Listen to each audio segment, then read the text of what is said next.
sayati 'alan nasi zamanun, akan datang suatu zaman bagi kita sekalian ini. Apakah sekarang ini sudah terjadi atau belum, tapi sepertinya sudah terjadi. Lebih-lebih pada masa yang akan datang tambah lebih hebat lagi. Sayati 'alan nasi zamanun, akan datang suatu zaman kepada manusia. Yuhibbunal khamsa wa yansaunal khamsa. Terlalu cinta dengan 5 perkara. Saking cintanya terhadap 5 perkara, akhirnya lupa dengan 5 perkara pula.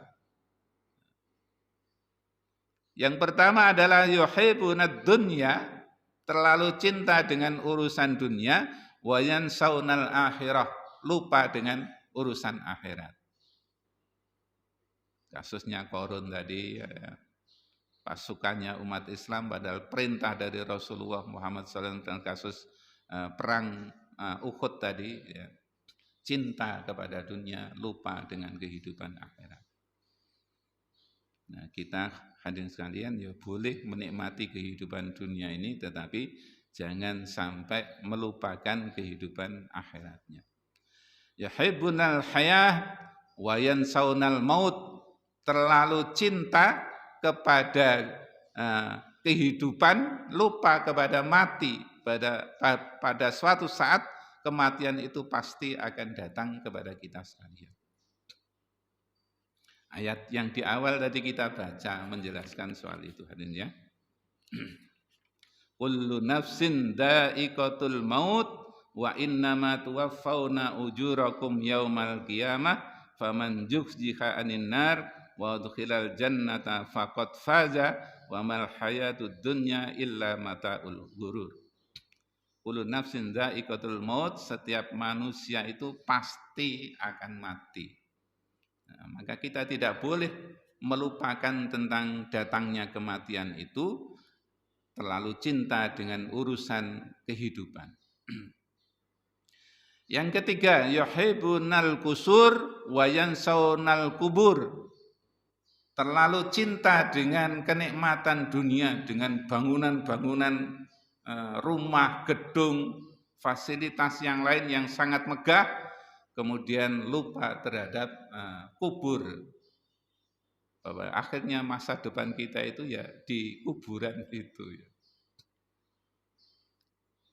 Nah, ini ada adab, ya, ada tata krama kalau kita menghantarkan jenazah ke kuburan.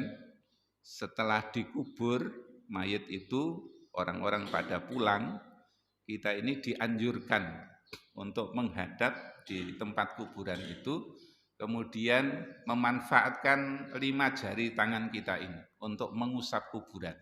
Dan ini jarang dilakukan. Diusap dari posisi kepala sampai ke bawah. Diusap ke atas sampai ke bawah dengan menyatakan kita semua ini diciptakan dari tanah. Kemudian belahan yang kedua, kita akan dikembalikan ke dalam dunia ini. Terus usapan yang ketiga, kita akan dibangkitkan kembali dari tanah ini. Ini jarang kita lakukan. Saya sendiri tidak terlalu sering mengamalkan ayat ini ya. Kadang-kadang saja ya, kadang-kadang. Biasanya begitu setelah didoani kita langsung buyar ya. Jadi begitu. Sehingga kita tidak terlalu cinta dengan berbagai macam kemegahan di atas dunia ini, kemudian lupa kepada masa depan kita. Yang keempat, yuhibbunal mal wa yansaunal hisab.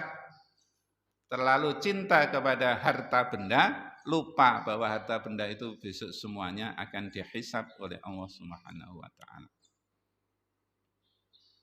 Sehingga digambarkan bahwa besok yang masuk surga duluan itu adalah orang-orang yang fakir miskin.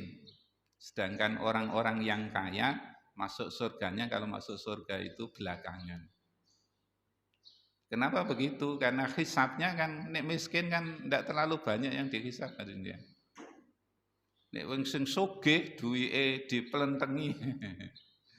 Di dunia wis diawasi oleh aparat-aparat penegak, besok di akhirat tambah lebih hebat lagi.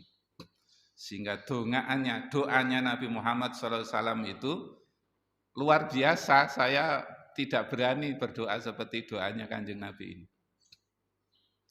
Ya Allah, ahyini miskinan. Hidupkan saya sebagai orang yang miskin.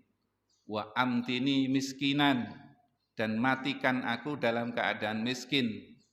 Dan itu betul, Rasulullah hidupnya serba miskin sampai akhir hayatnya itu tidak ada harta yang ditinggalkan, ya seperti kita sekalian, dan dimatikan oleh Allah dalam keadaan miskin. Dan bagian akhir dari doa ini yang menyenangkan, wasurni fi zumratil masakin yaumal qiyamah, dan giringlah aku beserta orang-orang yang miskin besok di akhirat kelak. Karena orang-orang yang miskin akan masuk surga duluan. Nah, pertanyaannya sederhana untuk direnungkan, tidak usah dijawab kalian. Enak endi urip miskin atau urip sugih? Ya, tergantung kita sekalian. Yang terakhir adalah yuhibbunal khalqa wa yansaunal khaliq, terlalu cinta dengan makhluk-makhluk Allah yang lain tetapi lupa kepada Khalik yang menciptakan kita semua.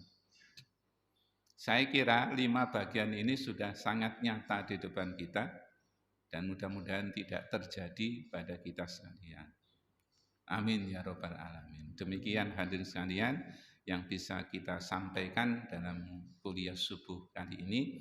Mari kita jadikan dunia ini sebagai ladang akhirat. Kita tanam berbagai macam kebaikan. Pasti suatu saat kita akan manen, panennya bisa di atas dunia ini, lebih-lebih besok di akhirat, dan akan mendapatkan hasil yang sangat luar biasa, surga Allah dengan berbagai kenikmatan yang tak terbatas.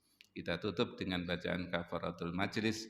Subhanakallahumma rabbana wa bihamdika asyhadu an la ilaha illa anta astaghfiruka wa atubu ilaik.